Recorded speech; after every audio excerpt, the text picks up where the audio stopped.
Hey everybody, welcome back. This is Project Kids, and today is a little different than our usual thing. We are starting our sort of summer camp interactive working group today, and that will occur straight after this recording that Michael and I are making for public consumption.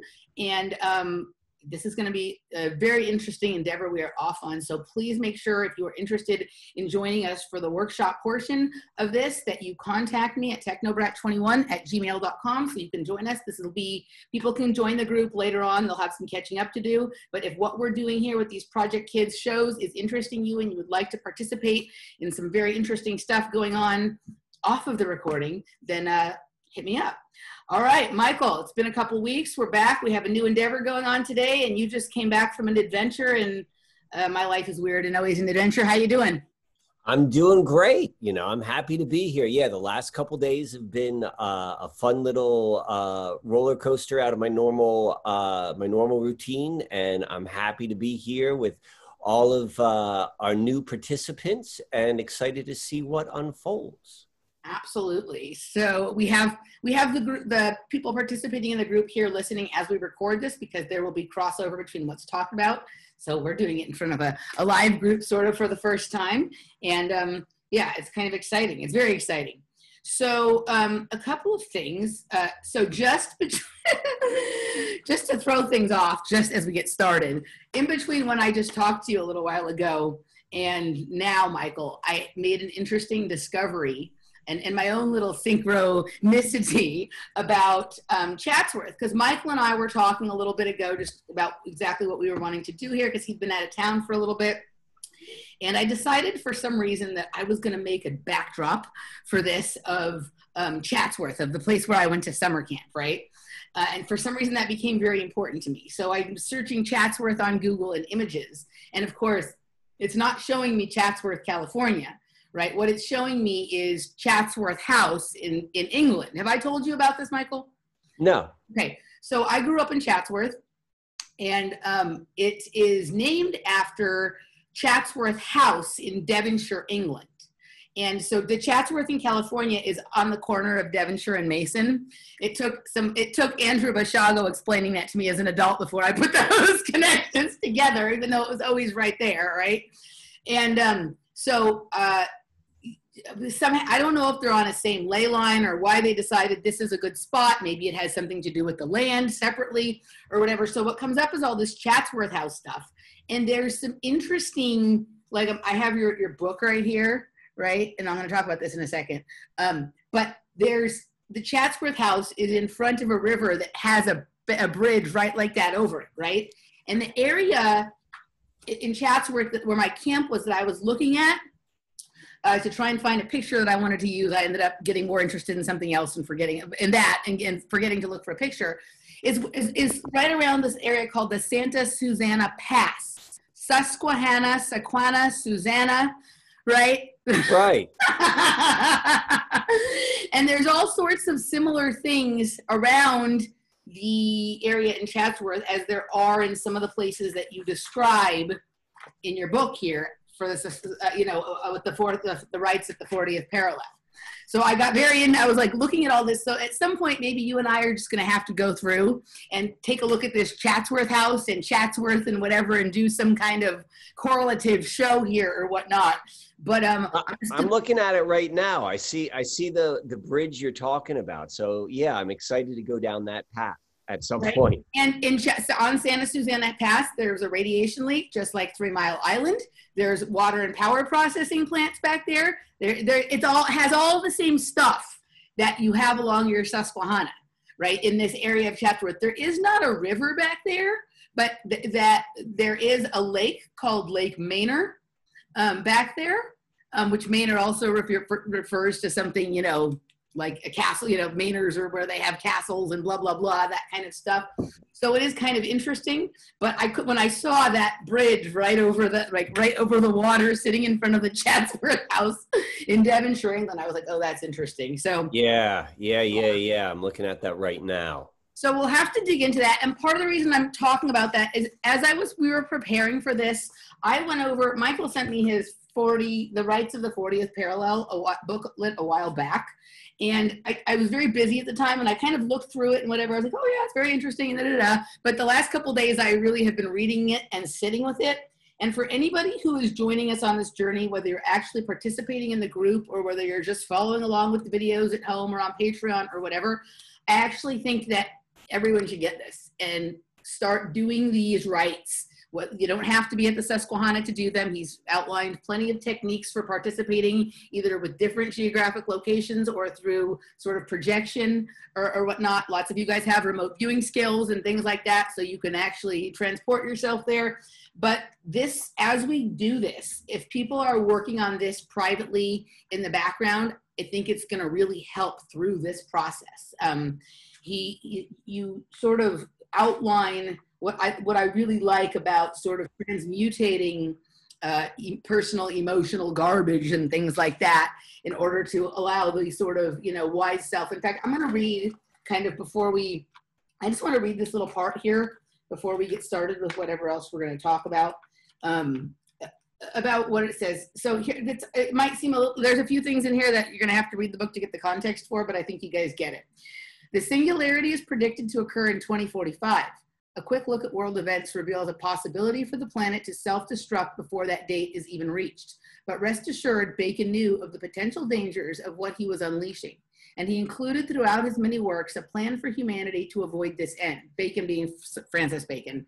Michael's talked extensively about his connection with the Susquehanna River and whatnot. Bacon understood that individual salvation was the key for collective survival.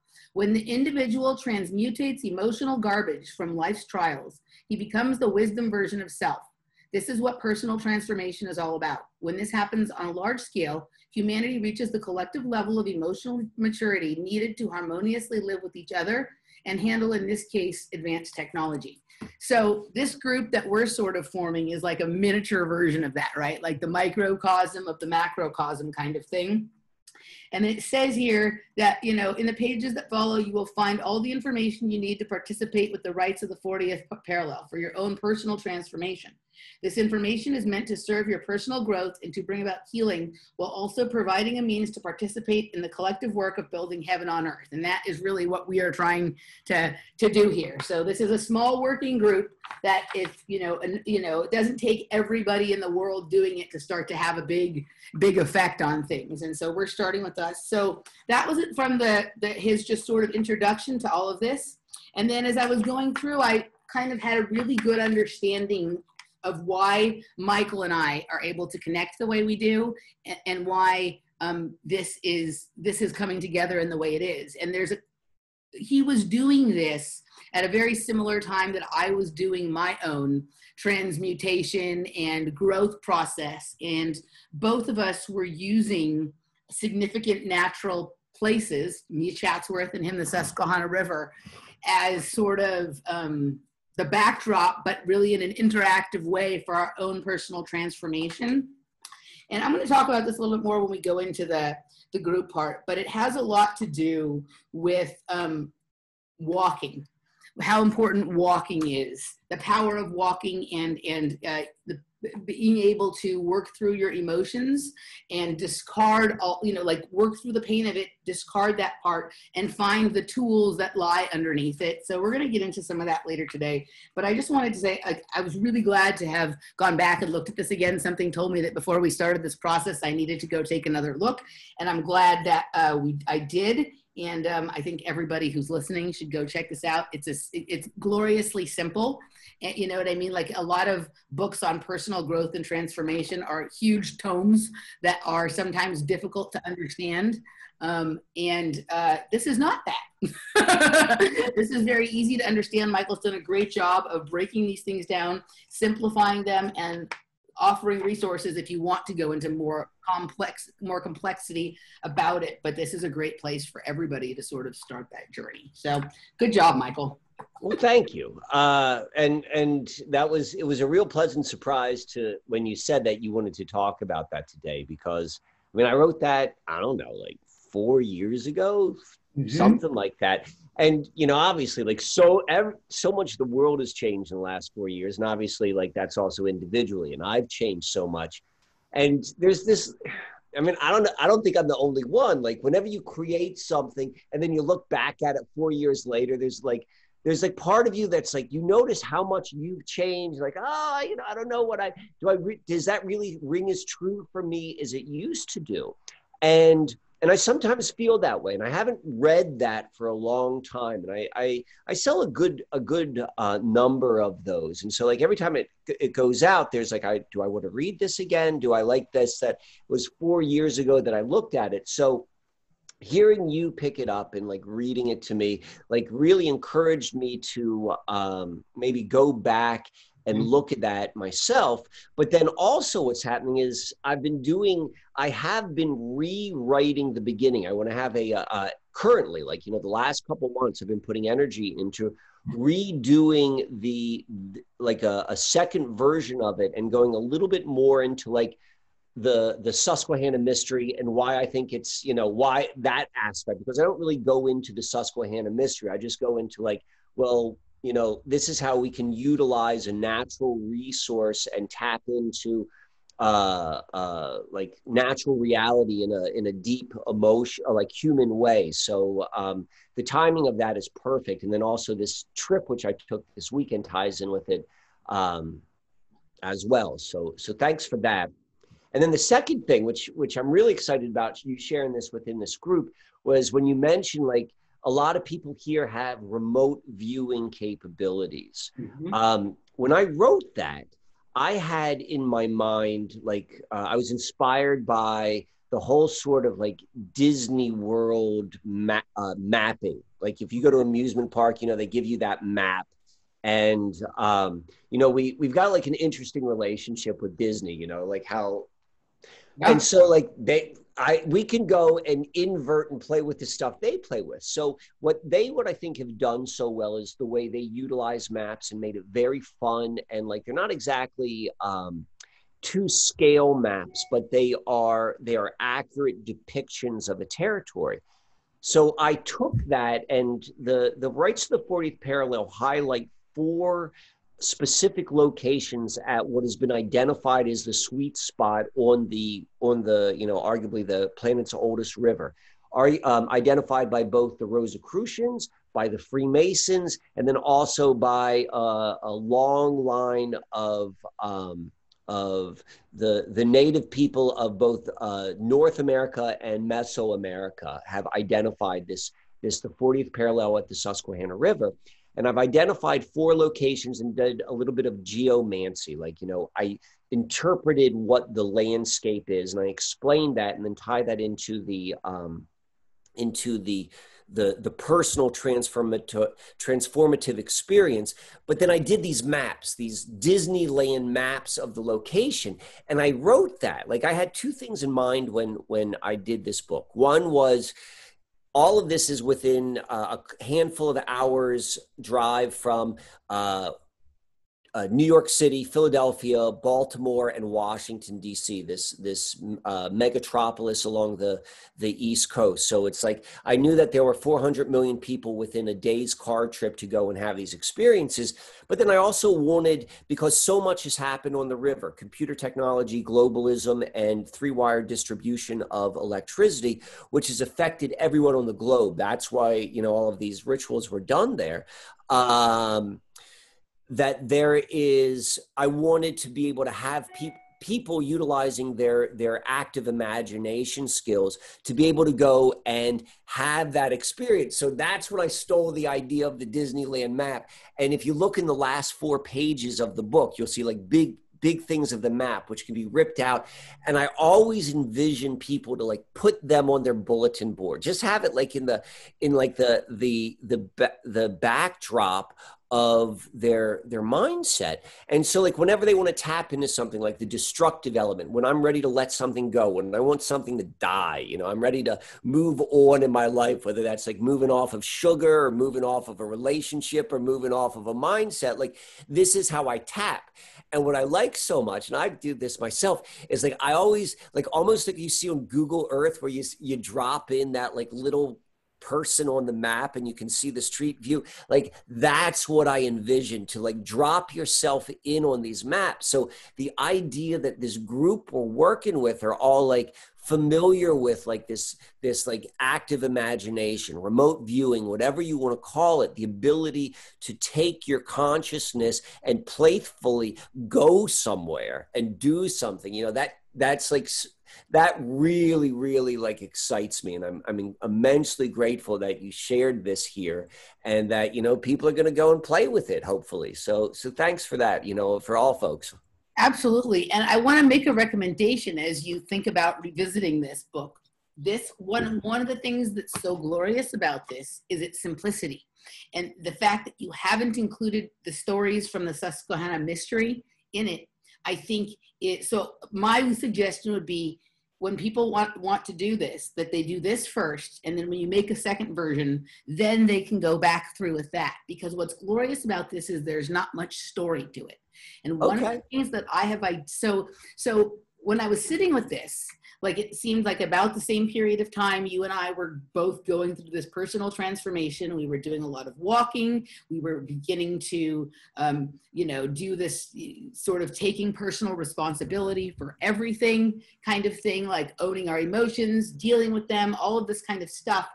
And prior to that, for myself, I had been caught up in my story. And whenever there was a chance to be, attach myself to another story, then I would do that instead of just like being with what is, right? Right. And sort of taking responsibility and working with it. And when I went through that period of time where I was just starting to take responsibility for my diet, my emotions, everything, going out and walking every day, I was not doing that. And I was just letting whatever was there come and dealing with my own thing. Right. And so I think for a lot of people who this could be helpful for, the same thing happens. People, like, we tend to get caught up in story, right? We tend to, what happened to us? Is it like what happened to someone else? There's this crazy thing. This is a evil plot of land. Bad things happen here, blah, blah, blah, right? So I actually think that like doing the basic trip through first is important, right? Now I can, like, when I used to hear all these crazy stories about Chatsworth, I would get all confused in my own crap and whatever. And I kind of stopped doing it, kind of felt out my own thing, and in fact discovered things that were true, that were my personal reality, that later I heard, like later in recent things that have just come out in the last year or so, like stories have come out about that. But I wasn't influenced by the story. The story came out about it after I had done my personal resolution of what I thought had happened there. And then there was evidence to back that.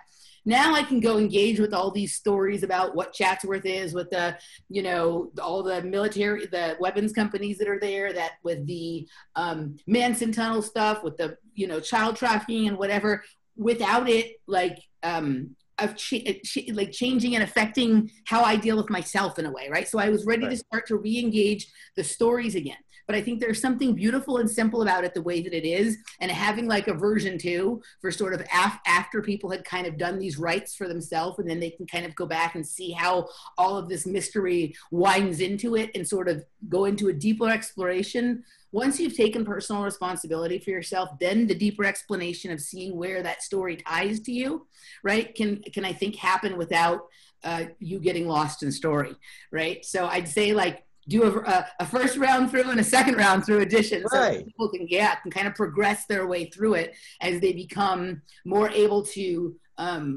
accurately sort of situate themselves in relation to the overall mystery, right?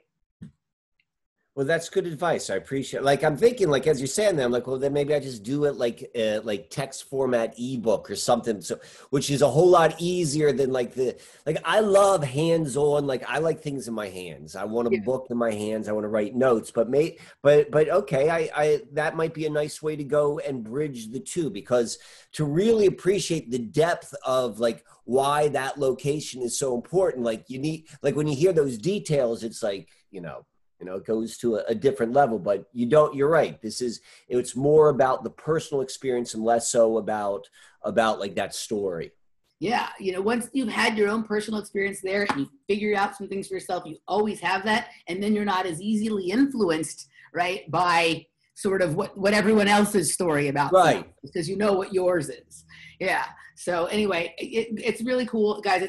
I love how you did it. I love your Disney maps. I love all your art on your website. I love the way you draw yourself on some of these things. I very much enjoy it. So did you do the drawings? Yeah. Yeah, they're great. Yeah. Yeah. All right. So let's kind of get into, let's do this. I would like to hear your crazy getaway you just had and some of the stories that you had. And then what I'm going to do is then we had somebody who I'd hoped was able to be with us today. She wasn't able to be with us, but I'm going to share. I did speak with her for about an hour, and I'm going to share some of her thoughts and stories, just because I think they're kind of interesting as we begin this process that we're going to be doing in the group of sort of moving from a space of things are happening to us to, like, you know, and we're bothered by them, to being amused by them, and later learning to control them. And I felt like she was just a great example of somebody who was ready for that journey, and her stories sort of reflected that. And so I'm going to do that before we break off and go into the group. So let's hear about your interesting weekend on an island in the Susquehanna. All right. So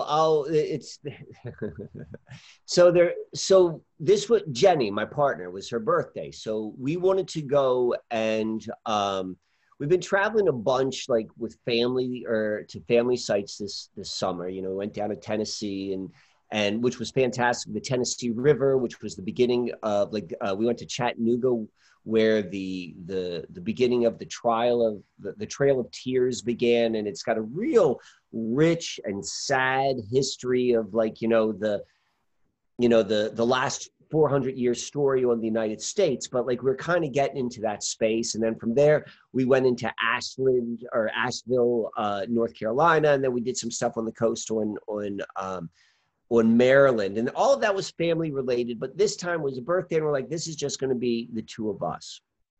And Jenny went, she's like, well, let's go find as like remote of a place as we can. And she finds this place. You know, we live in Lancaster, which is, you know, all things being relative, like, you know, I don't think of Lancaster as being like a rural place at all. Like it's, you know, it's a pretty high, particularly where we are, like, you know, relatively high concentration of density of human beings. I think the county's got like 500,000 people, but, you know, relative to like a major metropolitan area, like this would be rural. So we went to a place where we consider rural. And so this is like in the middle of like nowhere, Pennsylvania. And she found this place like on Hip Camp, and it's an island which you have to like canoe to get on, and we're the only ones on the island. And I've got this picture in my head of what I think this experience is going to be. So we pack up and we drive like 2 hours through the mountains. And so what was so cool was the first part of our trip, which began in July when we went down through Tennessee, and we went to a lot of mound sites within Tennessee. Like there's a certain flavor which you get in that part of the Appalachian Mountains. And now we're in this other part, in the northern part.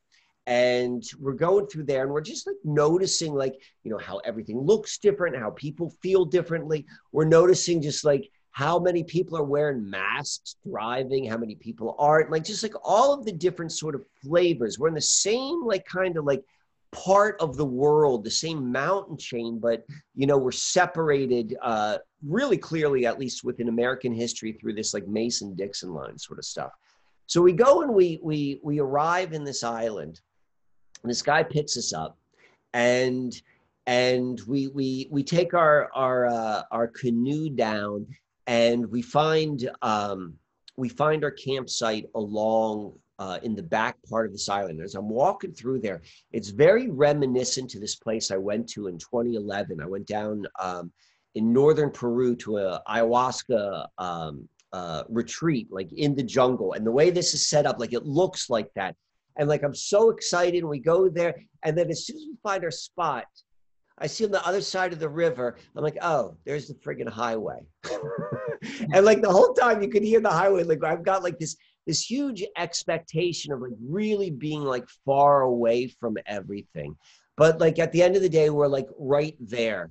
And as you said earlier, as I gave you like a little bit of a foreshadowing to this, it's like, that is kind of like where we are right now in terms of like everything which is happening in the world. We can't really escape of what's going on, but we can find our spot with, we can find our location, our solitude within all of the nuts which is going on. So we go and we set up and we have this, this really nice little campsite, and we're not the only ones on the island. The guys who are going to go and whose island it is, it's this guy, his brother, and then this other guy, and they've got like these two kids, and the whole thing is like really kind of strange. And we're trying to figure out like what's going on, and we were going to have dinner. They were going to cook dinner one night. So we walked to the other side of the island and we have dinner with them. And as we discover, they're all retired prison guards. And I'm like, what? Like this whole sort. So now we're starting to see like the mindset which we have. We're like, for whatever reason, we're pulled into this experience. Like we had our logical explanation for why we chose this location, but for whatever it is, we came there. And now there's like all of this like prison guard sort of like energy. And I'm like, I don't, that's not my normal social circle. I'm not like hanging out with prison guards very often. And so I'm like, I'm super excited. Like I start interviewing these guys. I'm like, well, tell me about this. Tell me about that. Like, what's the hierarchy like? What is the culture like in there? And I'm finding out all of these stories, and and it's interesting because I have in my own mind, like, what I think, what that mentality would be for like, what a prison guard was. And I'm listening to their interaction with inmates, and I'm seeing like how all of my own sort of things are being broken down of like what I think that person would be or what I think that life would be. And I've got like newfound compassion in one way, and I've got like newfound like, oh, wow, that I didn't think, what do you mean you set them up? And, stuff like that. And so that's going on. So this energy of like control system and prison system and all of that's going on. And then they start sharing with me the history of the island. Because, a lot of like what this Susquehanna mystery, particularly where I did the 40th parallel, this is like, if you're familiar with my work and you're familiar with like all of the work I've exposed of Scranton, Pennsylvania, this is probably about 40 miles downstream from Scranton, PA. And I didn't realize this, but where we were was like, has over like 6,000 years of continuous archaeological history of like people living here.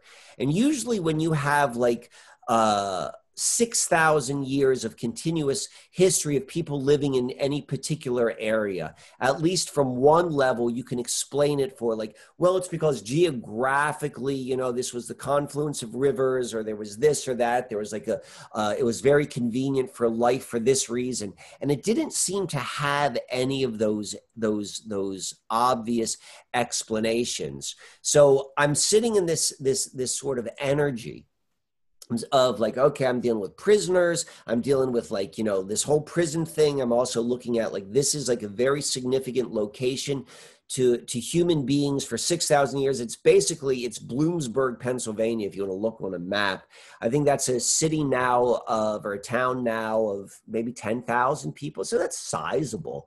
But what I think is so interesting, and where I want to kind of like wrap this up, and I'm going to hand it off to you, is, we shut off all phones. Like part of like this trip was like to get away from everything. And when I came back, like I got messages from a bunch of people to see this new video that came out called ShadowNet.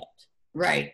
Right. Mm-hmm. And so I'm seeing that, and I was listening to that on the whole car ride home, and every single company which they mentioned, mm-hmm. they're headquartered in Tyson's Corner.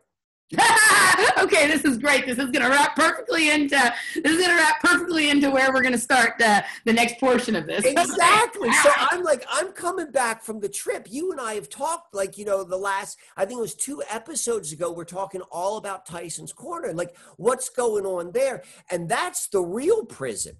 That's the real prison. You know, we're tapping into this, like, you know, it's if, in my personal opinion, the way Mike sees the world, like for the most part, like the people who are the inmates and the people who have to control the inmates, like that is a byproduct of a sick culture. And so I'm seeing that, but now we're going on to like another level, and that's of like what's creating that. And so now we're coming in and we're seeing all of these different sort of energies in play, whether it's the military industrial complex, whether it's like, you know, all of like this group, which we're doing right here, but this is what's bubbling up. So it's with that, I want to go and pass the baton back on to you and hear your thoughts. Okay, so a couple of things. So first of all, like I love how, because I'm sure you had the fleeting moment when you found out that you were on an island by yourself with a bunch of prison guards. Did I just enter my own cell? Right, on a certain level, right? You know, but rather than going, you know, there with that and just deciding to hide on your side of the island away from them, you decided to engage them, right? Kind of in a very interesting way. Right. I love that. I mean, I just love people, and I love people who are outside of my world experience. Like, when else am I going to be able to go and interview 3 prison guards? Right. So instead, like a lot of people would be like, okay, I'm here with prison guards. I'm afraid they're watching me. You're like, yeah, fuck it. I'm going to interview them. I'm going to, you know, I'm going to sort of turn this sort of table around. I'm going to interview them. I'm going to learn some things about their psychology, which is interesting, but also about sort of the history of this place. And I like, so what's funny is you had this vacation with no technology, and just 3 days ago or 2 days ago, which I assume is when you were there, Laura and I were both the same day, both said, we would like to go on a vacation with no technology, right? So, you know, the appeal of that, but then to find yourself on an island with prison guards right next to the highway where you thought you were going to be out in this great natural sanctuary away from everything with no, like that's kind of, so yesterday I had a trip to the water myself yesterday. We decided we needed to go to the beach. So when we're there at the beach and facing the ocean, you can forget about all the nuts on a certain level that's going on, because none of the people at the beach were wearing a mask. Some people back on the road were, but Pacific Coast Highway is right there, right? So you're still hearing all the noise and that kind of thing. So we were having kind of a similar experience where you're there with nature and there's the water, and this way you're kind of away from reality, but back here all the noises going on and the mask wearing and the traffic and whatnot. But I think that's exactly as things are right now. It's going to be learning to have your reality parallel to the reality that is going on all around you, and being able to stay, you know, like be conscious of that. Like, I don't think just like tuning everything out is a really wise idea. Momentarily, sometimes it's good, but being able to fully be present and engaged in the experience that you're having, right? While like aware that all this stuff is going on around you is like the new kind of mindset people have to sort of get to, you know? And so I think that was representative of that. What you said, oh, my cat is scratching and isn't gonna leave me alone until I let her in. Hold on a second, guys, sorry. There we go. Okay. All right, Olive is with us now. So anyway, so I thought that was really interesting. Just out of curiosity, before we step any farther, any very interesting stories from these guys about the sort of prison culture, or their that you think are of value, or anything like that? I've got a personal interest in, like, I'm fascinated by like the prison concept. Mm-hmm. And I like to, you know, I that's a guilty pleasure of mine, like prison gangs and what's it like, and like, mm-hmm. and asking them, like, tell me about the hierarchies of inmates, and talk about the different cultures within prisoners. And so I found, they told me some interesting stories about that. You know, nothing like which really jumped out. The one thing he did tell me, this is what he told me, is like there was a relatively high-level member of some gang who, right before he was released, said he just got a job with the TSA at or the equivalent of the TSA at an airport in I forget where, in a city in Mexico, and the guy's like, he didn't believe him at all, and he goes and he shows him, and this guy was a very high-ranking member within this one particular gang, and he was showing me just like I mean, that was part of it, is just like how organized the corruption is. Mm-hmm. And then also what he said, which I thought was interesting, was the guy said that he ran the snitch program in the prison. I'm like, there was an organized snitch program? He's like, yes. And he was telling me how like it used to all be like kind of like this like under the radar, like it's official, like everyone knows, like within the administration of the prison, of like, you know, this is how we gather information, and like we have the snitch program.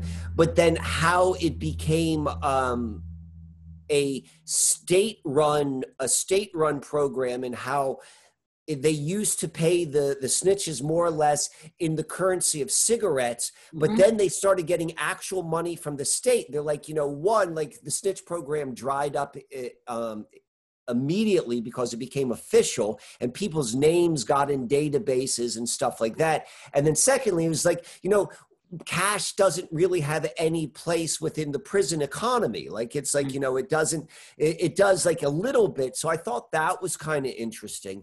But what I found most interesting was listening. Like, I would listen to them and they would say something, and I would drill down in questions to really get into what I would think of is like, you know, the psychology and the value system of these guys. And for the most part, I would say they were men of integrity. And how I'm going to define integrity is like their actions and their thoughts were the same. Doesn't necessarily mean I agree with them, but they're not in contradiction. Yep. And I had, and I was listening to what they would say and how they thought about inmates. And they had like some real like shitty stories about inmates, and some like really like, you know, these were inmates who we respected and who we like, you know, almost like the old Looney Tune cartoons of like, you know, at the end of the day, Wile E. Coyote and like the Roadrunner, they like, you know, they're clocking in and clocking out, and they just recognize they have their job to do in this, like this game of life. Yep. And what Jen and I were, you just said game of life. Okay, that will become important later. So go on. So when Jenny and I were coming back, we were doing just like this you know, just a juxtaposition of, you know, within our world. You know, we know a lot of people who would fall within the category of like, let's say, like, you know, they get the stamp of like the good, liberal-minded, progressive individual. And we know how that person would put these prison guards with all of their political signs, like what that person would think of the prison guard. And we're like, I don't think these prison guards would have the same level of disdain of their enemy, and being able to see that. And we thought that was very interesting and telling, and an observation which was, you know, worthy of note, at least in our car conversation on the ride home. Yeah. All right. A couple things I'm going to address first. The thing with the prison gangs and snitches and all that kind of stuff. And then the issue we brought up about integrity, about living a life of integrity kind of thing. Okay, so the first thing, so yeah, I actually, like, I have, you know, I have a very good friend who was in federal prison for more than 10 years for stuff mostly related to drugs, right? You know, and he's incredibly intelligent, and I think he's probably actually very similar to us. He likes to watch this program, so you know who you are out there if you're watching and whatnot. But I knew him from the party scene in Texas, and we had some very interesting conversations both before he went to prison, while he was in prison, and since he's been out. And this is a person who went from 10 years in federal prison to, you know, he has a very respectable job now in a place you'd never expect a person could work after that. He's really turned his life around. But it was always interesting to hear about what goes on in prison from him. And then my stepbrother, who passed away shortly after he got out of jail, had an interesting year in jail as well. So I'm very familiar with the culture in there. And then I also, and this probably will surprise people a little bit, but this is actually where like some of my education on mind control and things started. I, for a while, got very interested in criminal justice. Right. And that I switched my major in college to that for a while. Right. And I did very well.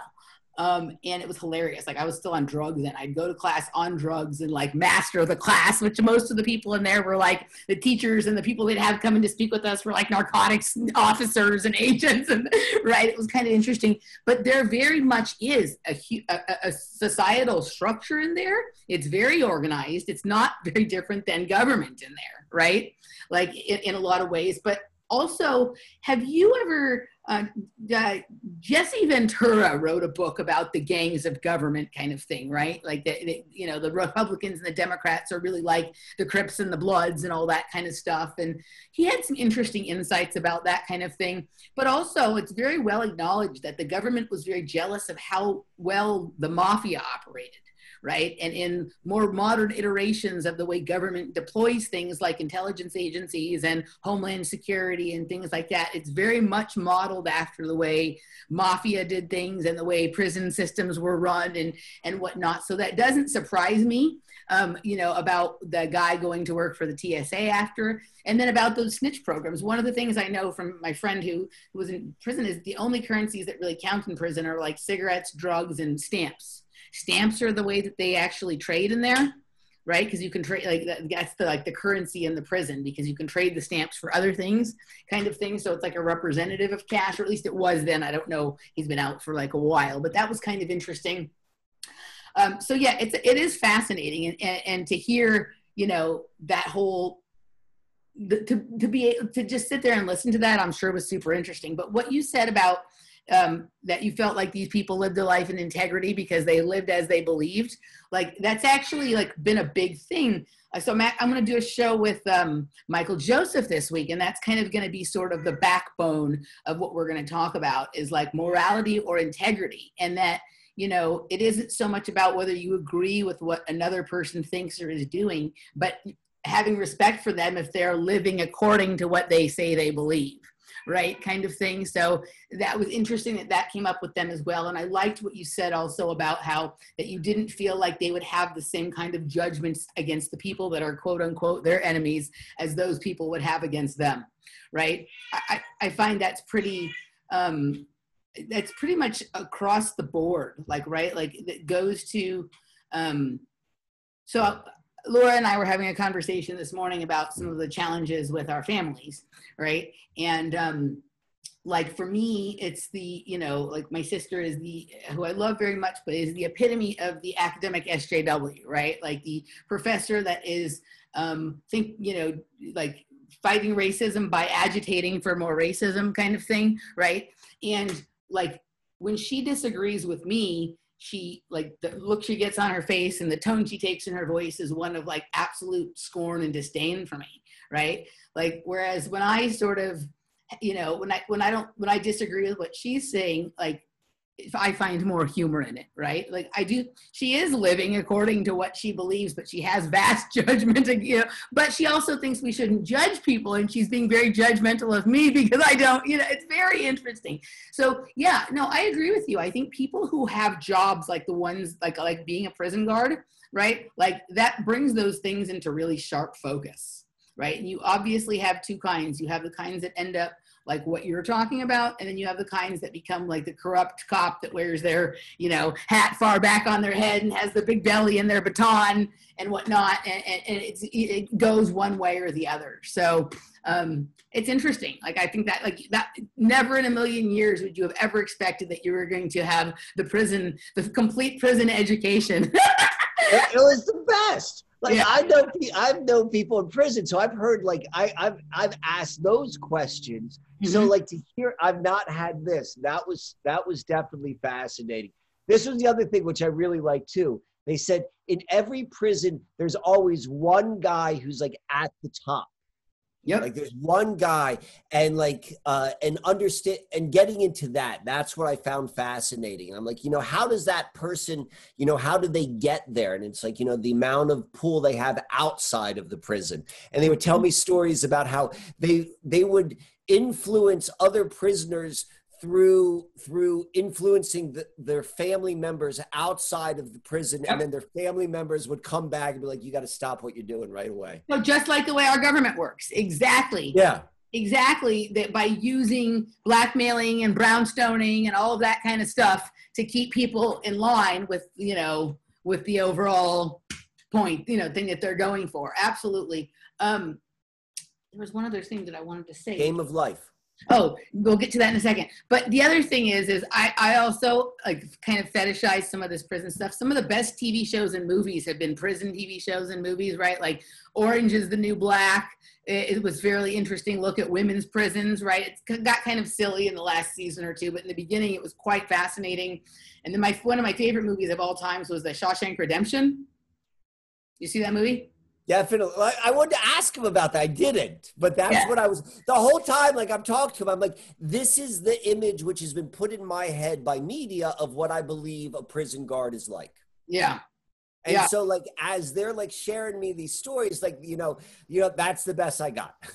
Yeah, I'm gonna ask my friend Shannon for some more. I just blew the name there. Oops, so well. I'm gonna ask him about if he has any interesting stories about the prison guards and stuff, because he's kind of interesting like that. He'd make friends with some of these guys, or have ones he respected and ones he thought were ridiculous and whatever. I'm gonna ask for a little more intel on that.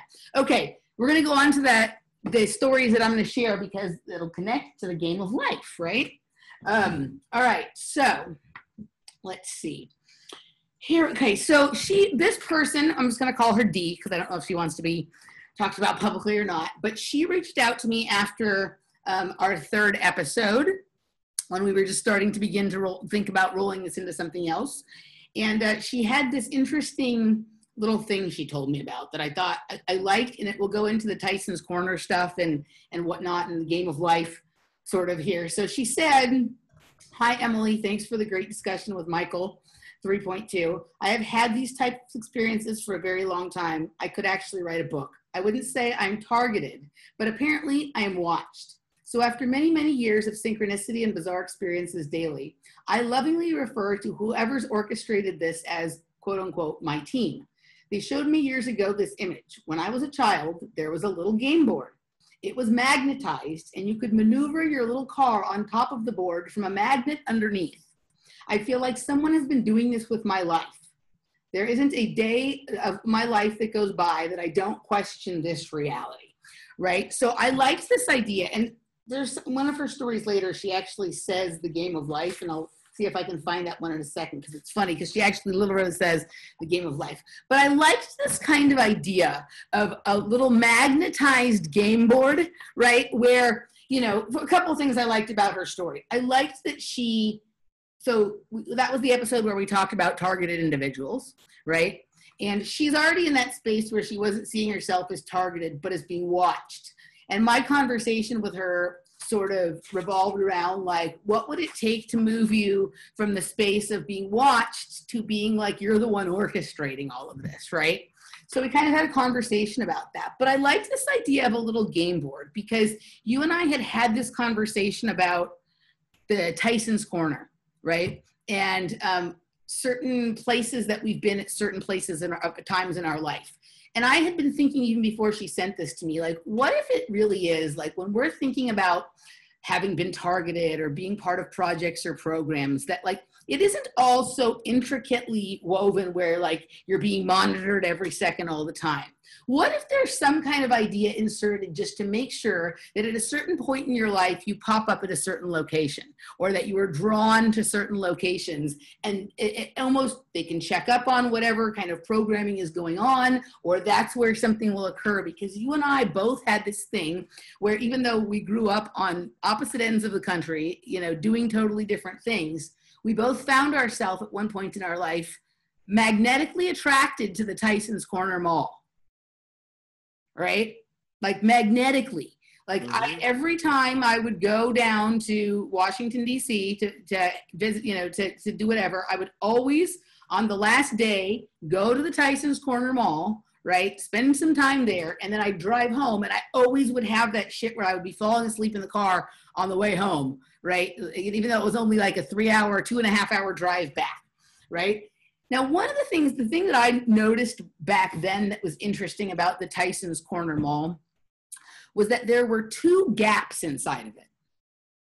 There was a gap on one end of the mall and a gap on the other end of the mall, right? And so even at that, like, I was 18, I didn't have the familiarity with certainly like any kind of occult information or anything like that I have now, but I thought that was incredibly odd. Why would you have 2 gaps in the same mall? And it wasn't like they have now where there's like a baby gap and a grown-up gap or whatever. It was 2 Gap stores that had basically all of the same stuff, right? So what would be the purpose of that? I thought that was interesting then, but also just this draw to there. Like, it couldn't have been, sure, that we know that like they put these things on magical destinations to draw people there to spend money and to put energy into them or whatever, but that isn't really what I was doing there. You know, I just couldn't not go there. And you were just going there to eat lunch. I imagine you weren't going there to spend a lot of money or do a lot of shopping, right? But what you're saying about all of these programs that are there, like, what if it like was literally like that, you know, without our knowing it, we were just voluntarily every day going to some spot, which is where we were being programmed, or where like we were dumping somehow recon intelligence for, or something like that, or even just there's something about our energy that adds to the pot there. And so, right, or maybe it wasn't anything that someone else was trying to do, but for some reason, we grew up around those kinds of environments and those kinds of projects, and we sense that energy when we feel it, and we can't help but going, I don't know what it is, but what do you think about that? That we were both sort of magnetized to repetitively appear at this place for a short period of our life, but it seemed very important at the time. So I can speak like, one, I think you're definitely on to something. What I don't know, or where I'm more open to like investigation is the location intrinsically have that magnetism, or was that like created? Okay. Because yeah. Tyson's is you know, a handful of miles away from Langley, from the CIA headquarters. It's where all of like the military industrial complex, this is where it is. Like, you know, you've got the Washington, D.C. metropolitan area, but you don't see those companies headquartered on the Maryland side. There's the Maryland side and the Virginia side. Maryland's like Bethesda, Chevy Chase, that sort of thing, Silver Spring. It's all in this Tyson's Corner, Arlington, McLean, and like at the beginning, and it's gone further like west to like Reston and so forth. So I grew up in Columbia, Maryland, and we talked a little bit about that. Columbia, Maryland is, if you were to look at a map, it is probably like 10 miles away from NSA headquarters, okay? Mm-hmm. If you then, if you know anything about like city planning and stuff like that, Columbia, Maryland has a certain significance within city planning, within the United States. And there's one other city, small city, which is kind of thought of like Columbia in terms of like how it was designed, and then its influence in terms of other cities, with planned cities which have been developed afterwards. And that is Reston, Virginia. And so you go and you look at like Reston, Virginia's relationship to Langley. It's very, very similar to Columbia, Maryland's relationship to the NSA. So, okay, so let me go. So let's talk about where you grew up. Like, I don't know enough about like, you know, all of the different organizations and like the city planners, but my guess is there is a magnetism, and that magnetism could be as much as like how consciousness was formed through the actual schooling, like Columbia, Maryland education, and Reston / Fairfax County. This is Fairfax County, Virginia.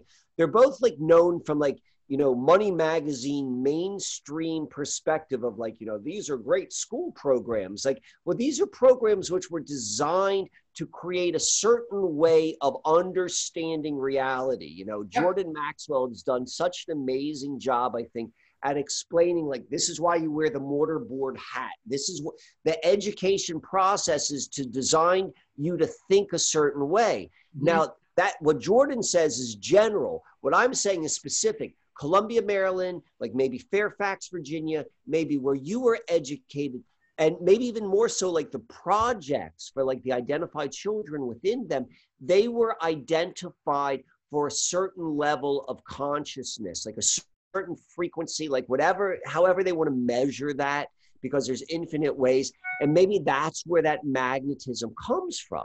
But then Tyson's in particular, Tyson's more so than really anywhere else. Tyson's is the Silicon Valley, and let's say all the way up to like Seattle for that matter, is known for software development. We think of that as like technology, and this is where technology comes from with computers. But that's just like the whiz bang, like sexy stuff. The real stuff, the infrastructure, the telecommunications, which allows that the software to exist upon, that all comes from Tyson's Corner. And that's magnetism. That's where we get all of this stuff. Tyson's Corner is probably, like, you've got Tyson's 1 and Tyson's 2. Yep. I would be surprised, like, the literal magnetism of the technology which is in that ground, like from there running along those roads from Langley to Dulles Airport, who's Dulles named after, the Dulles brothers. Who are they? What are they behind? They're the CIA guys. It's all the same thing. They're the ones, if you think about it, like what the reason why Dulles Airport, they built Dulles Airport. I'm kind of, if you have a map, I encourage anyone, if you're not familiar with the area, to go look at it.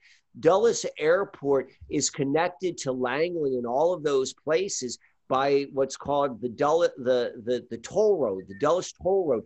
And they built that road, I don't know when they did that, probably in the 70s or 80s, but that's when they're laying all probably the 80s, is when they laid all of the infrastructure also for like the fiber optics and so forth to create those magnetism. And it goes right underneath Tyson's Corner. So yes, of course it's going to be part of like a literal magnetism. Yeah. So, okay. So in Chatsworth, right, one of the things that I was reminded of as I ended up on my little side loop today with Chatsworth is that really, like, some of the most reputable private schools in Los Angeles are all in Chatsworth, right? So there used to be one called Chatsworth Hills Academy, which was the school that was where the summer camp was. So it was a summer camp in the summer, right? And then Olivia is just going bazonkers. Now she wants that. Hold on just a second. Olivia, stop it. Okay. So the school and the camp, so Chatsworth Hills Academy was a very exclusive private school in the hills of Chatsworth where the summer camp was, in the summertime. There is now some school there called like Horizon Academy. I can't remember exactly what it's called. Jeff and I were there sort of last year.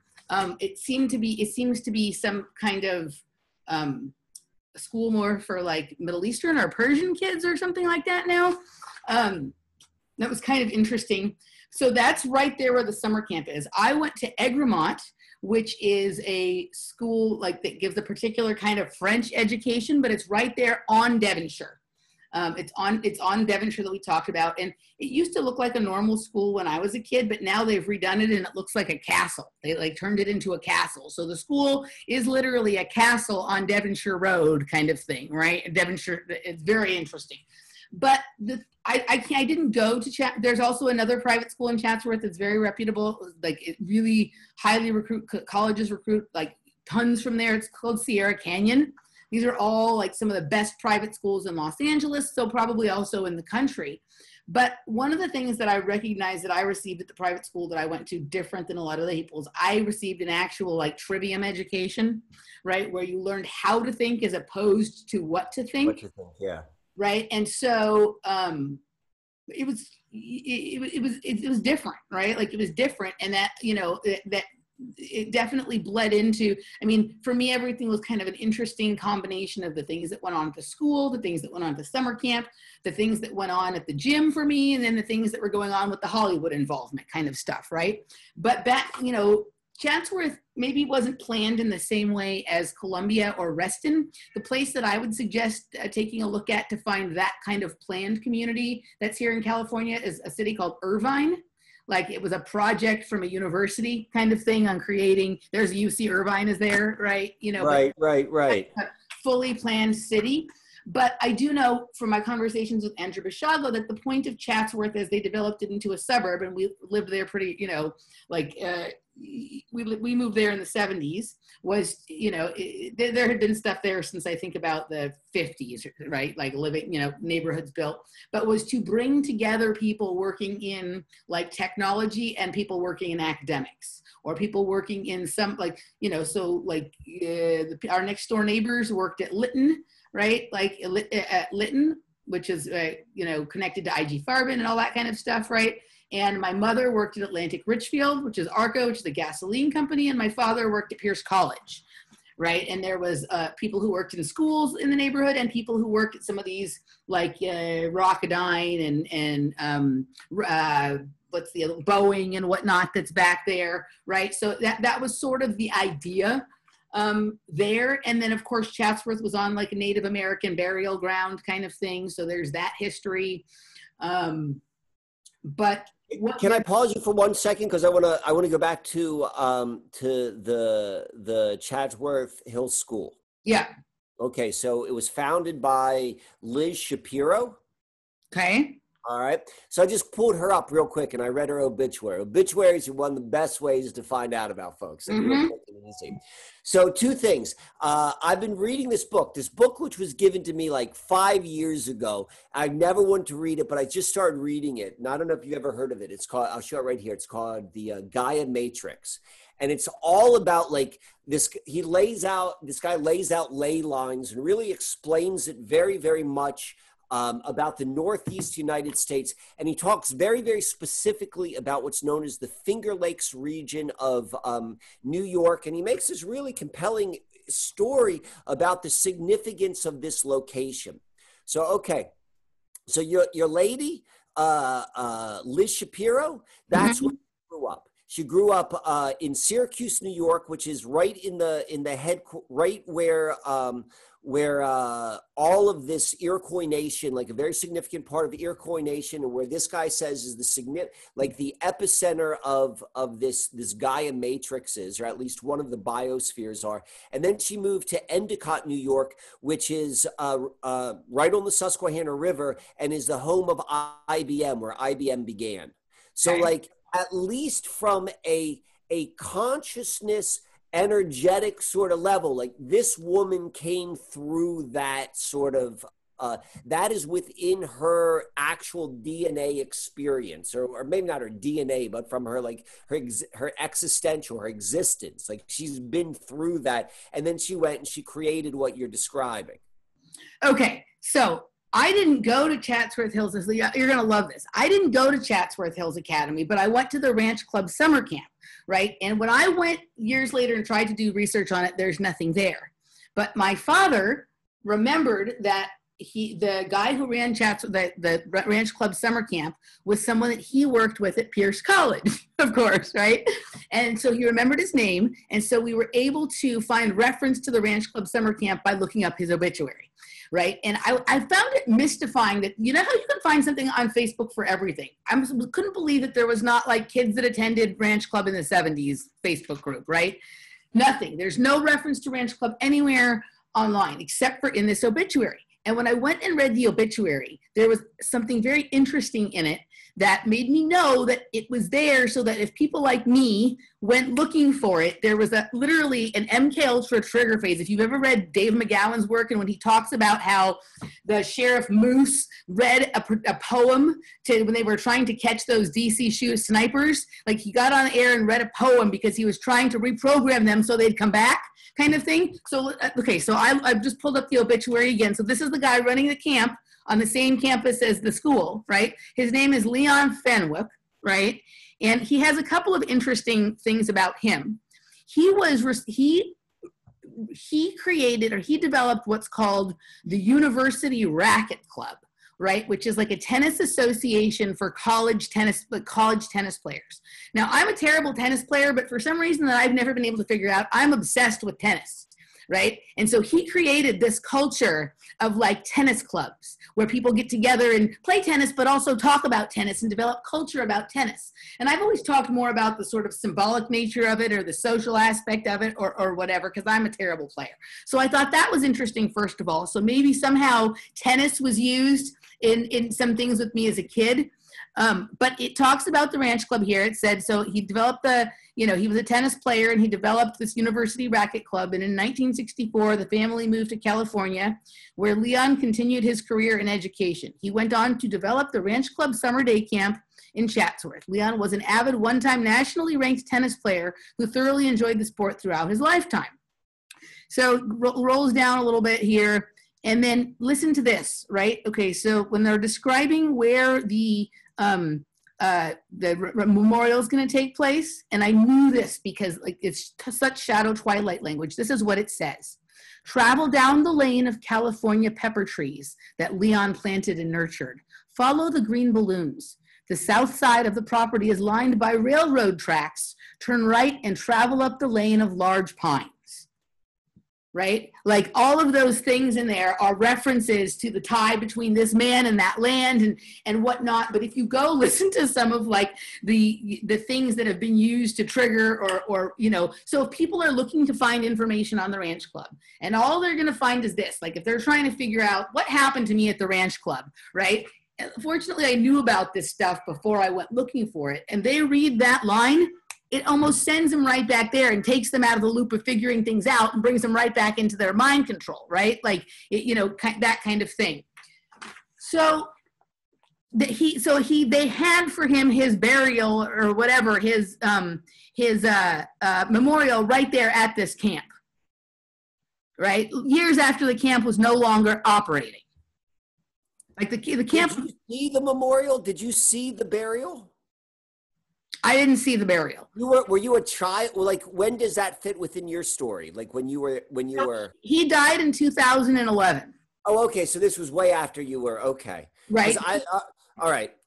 But it's an Indian burial ground. I remember when I went to summer camp there, we used to do some like rituals to try and draw the Indians out of the mountains and things like that. Like the weirdest shit ever. Right. But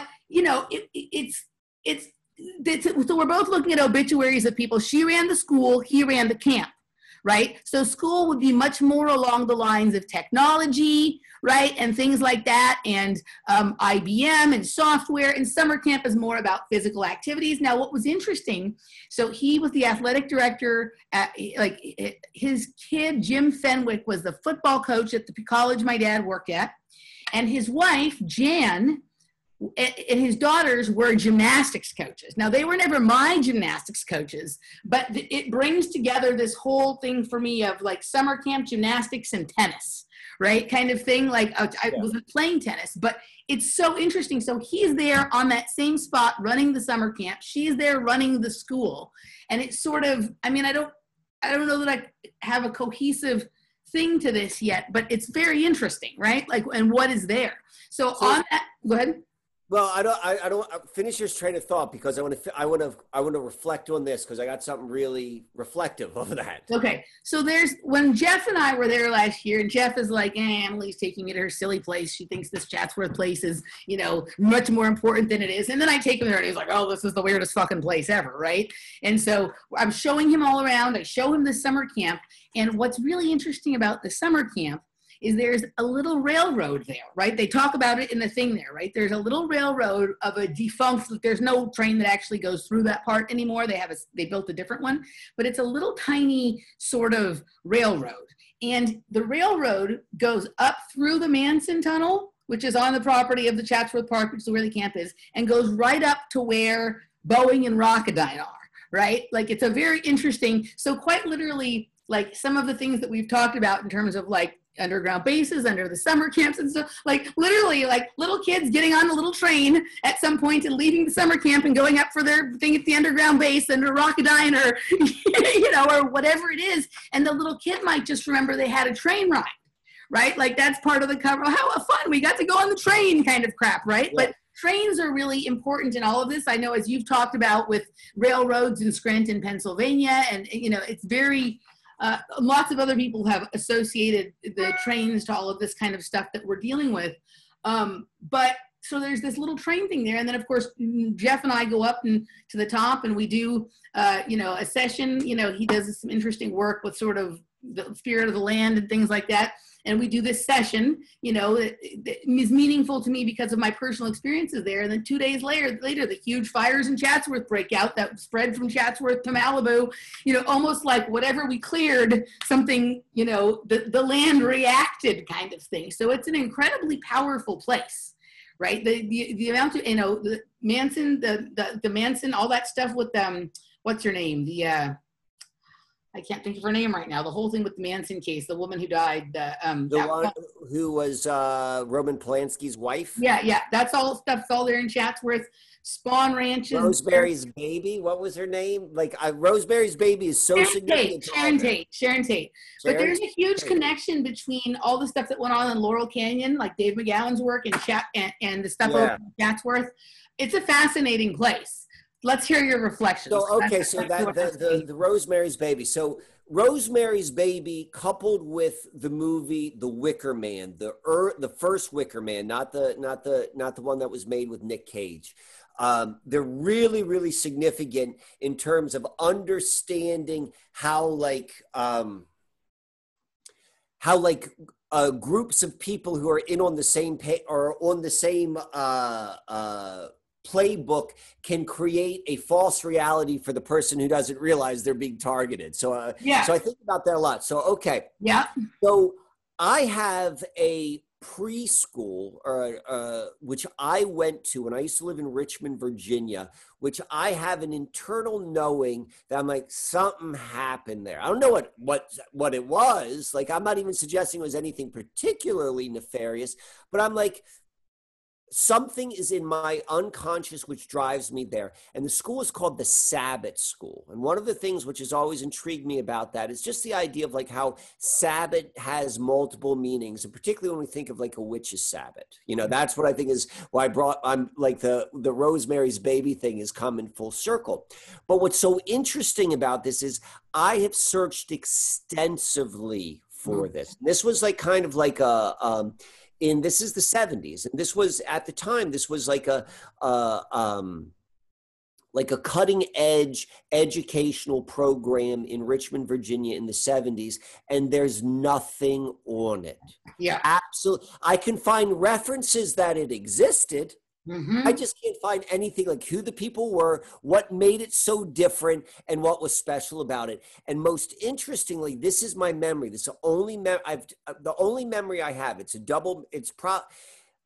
feels more like a dream memory. Like, you know, when you remember your dreams, you're like, I know I'm blending things. Like, I know this isn't a straight memory. I'm blending things. But I just remember being a kid, and my mother showed up, did not pick me up. And I was the only one there, and I'm watching a funeral. All I remember was like I was in my preschool, and right across the fence there was a funeral, and I'm just watching a friggin' funeral. It's the only memory I have of Sabbath. So, and it's the same way you're saying, like there's no history to it, but I can find things about it, but I can't find anything. But then you went to Moose. You went to Moose out of nowhere. We've never talked about that. Mm-hmm. I was working this is 2011 or 2001. Was it 2001? No, it wasn't. It was following that. It was shortly following that. It was September 11th, 2001. I was working in Reston, Virginia when that happened. Reston, Virginia is in the whole Tyson's corridor. I left technology. That was my last job within the technology industry. Like I had like a promising career in the technology industry. I'm like, I'm getting out of that. And I left that and I worked for an architect.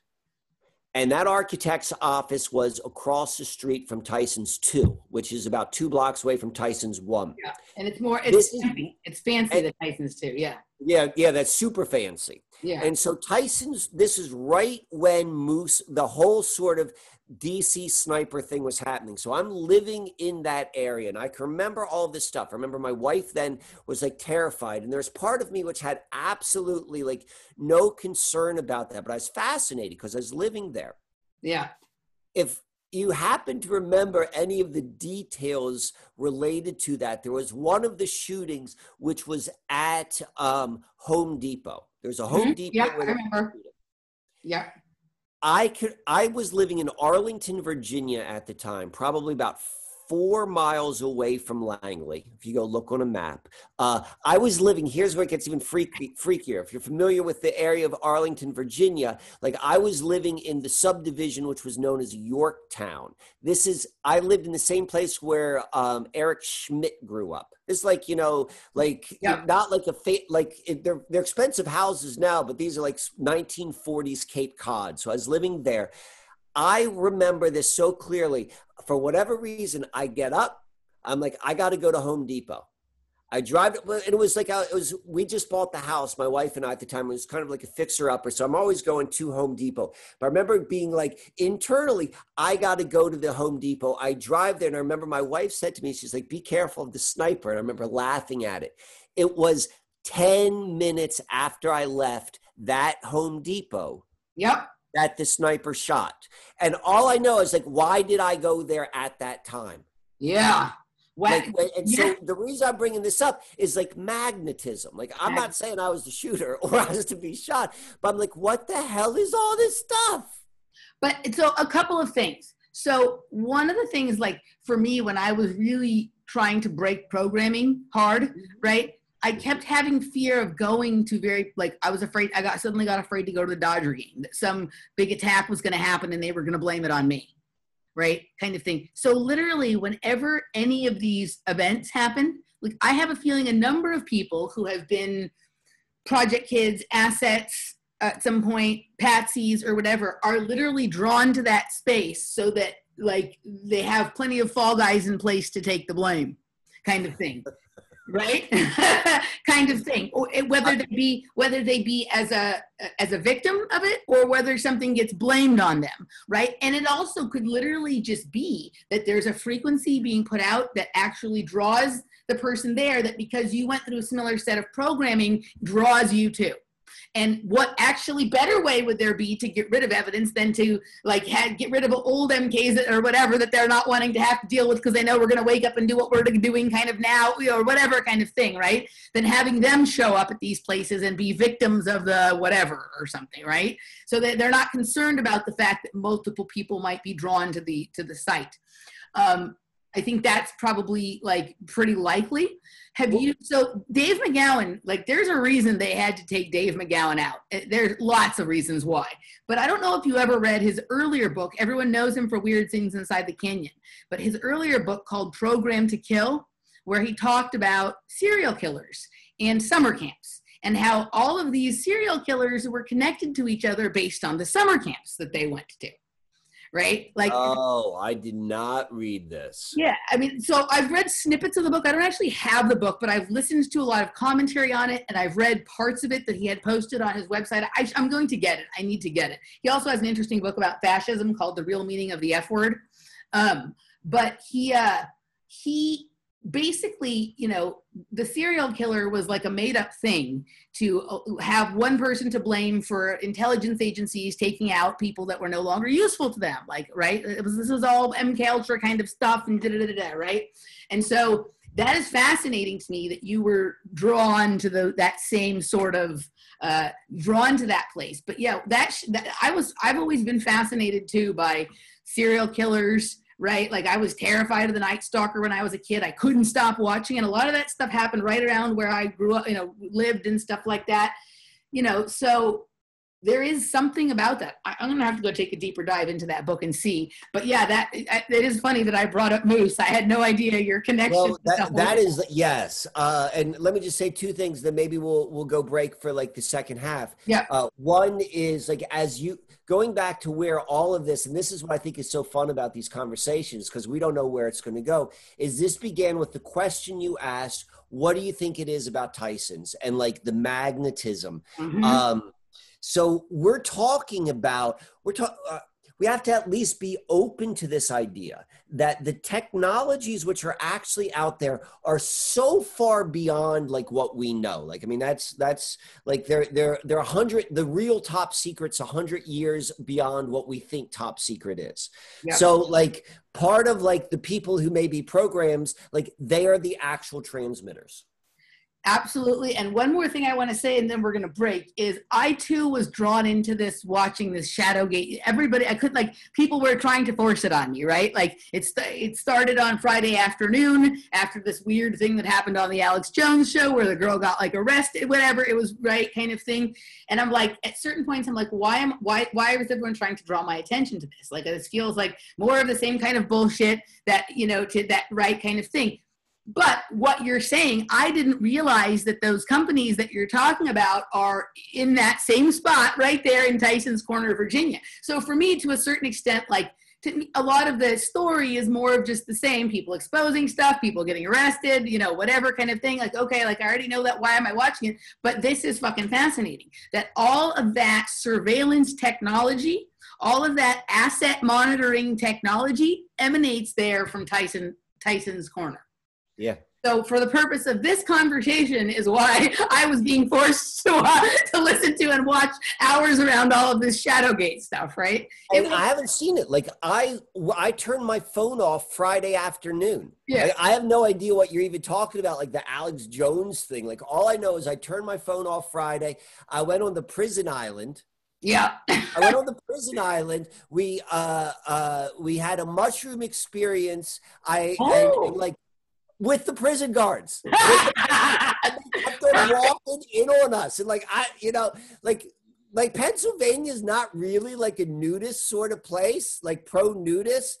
And like, I just like to be nude all the time. And like, so they're all walking around and we're like all mushroomed out. And it was the funniest friggin' thing. And so, and then like so today when we came back, turned on the phone and I saw this, so multiple people like forwarded that on to me. Yeah. And so like I watched like maybe 15, 20 minutes of it before I turned it off.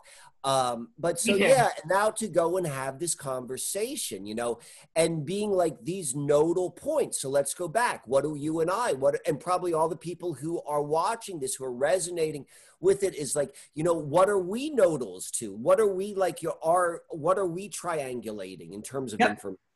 Absolutely. All right. The second half, let's go start triangulating. All right, absolutely. So this is a great place to end. So we're going to break off and go into the private working group, and you too can join us there if you guys would like to. So if you would like to jump in and become more of a part of this Project Kids experiment than just an observer, then contact me, technobrat21@gmail.com, and I will let you know how you can do that. And you can find Michael at susquehannaalchemy.com, and you guys know where to find me because you found me right here. We will see you next time. Bye-bye.